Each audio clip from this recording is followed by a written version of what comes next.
Après la mort de 2 plongeurs finlandais dans la grotte glacée de Plura, en Norvège, les survivants reviennent en secret pour récupérer les corps de leurs amis quand leur opération officielle est jugée trop dangereuse. Hier, en Norvège, une vallée blanche. La rivière prise sous une couche de glace.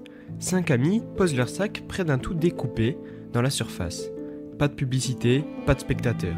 Juste eux, le souffle qui fume, la lumière des frontales et ce projet qui peaufine depuis des mois. Traverser la grotte. Ressortir plus loin sous la glace, se prouver qu'ils peuvent tenir ensemble dans un endroit que presque personne ne voit. Ils s'aiment bien, ils se font confiance. Ils savent que ce n'est pas une balade, mais ils ont répété, comparé leurs plans, distribué les rôles. Avant de glisser sous la glace, il y a ce moment suspendu où ils se regardent. Un signe de tête, on y va. L'eau mord, la nuit s'ouvre, le roche avale les lampes. Le monde au-dessus disparaît. Sous la glace, la grotte est belle et cruelle. Les galeries se resserrent, le sol se soulève, la visibilité tombe dès qu'un pied accroche le fond. Au détour d'un passage étroit, un des 5 s'arrête net. Un autre revient pour l'aider. Les lampes secouent, la poussière de roche. La vue se brouille, les gestes deviennent lourds. 3 comprennent que ça dérape et décident de faire demi-tour. Ils veulent rassembler tout le monde, mais la brume blanche les sépare en mur opaque. À quelques mètres, 2 restent derrière, pris par l'effort, par la peur, par ce mélange de fatigue et d'obstination, perdent des précieuses secondes.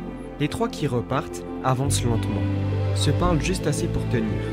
Quand enfin ils retrouvent le trou sous la glace et la nuit de la vallée, ils ne sont plus que 5. Le silence qui suit n'est pas celui de la grotte, c'est celui de l'absence. Le lendemain, les meilleurs sauveteurs arrivent.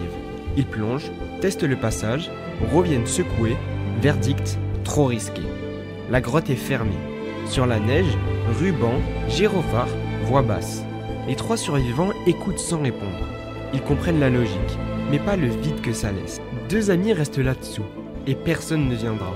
Le soir, chacun rentre chez soi, avec cette phrase coincée dans la gorge. On ne les sortira pas. Autour d'une table, les 3 posent leurs mains à plat. Pas de grands mots, juste une décision. On y retourne. Ils lisent ce qu'il faut, ce qu'ils savent, ce qu'ils craignent, et se regardent droit, sans héroïsme, sans posture. Ce n'est pas une mission, c'est une promesse.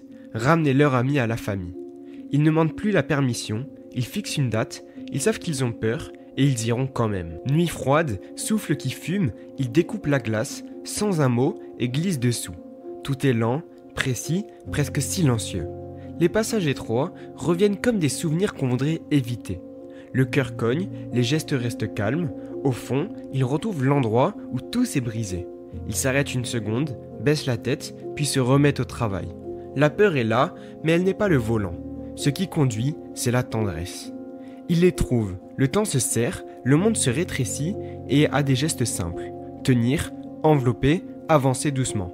Pas de précipitation, pas de bravade. Juste de la patience et du respect. Le chemin du retour paraît 3 fois plus long. Par moments, un regard croisé suffit pour reprendre courage. Quand enfin la lumière grise filtre sous le trou de la glace, ils ne parlent pas. Ils hissent, ils respirent, ils pleurent en silence.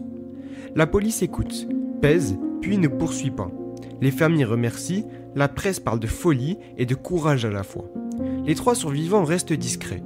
Ils racontent ce qu'il faut, pas plus. Ils disent surtout ce qui compte. Choisir ses limites, renoncer quand il faut, et si tout casse, tenir parole.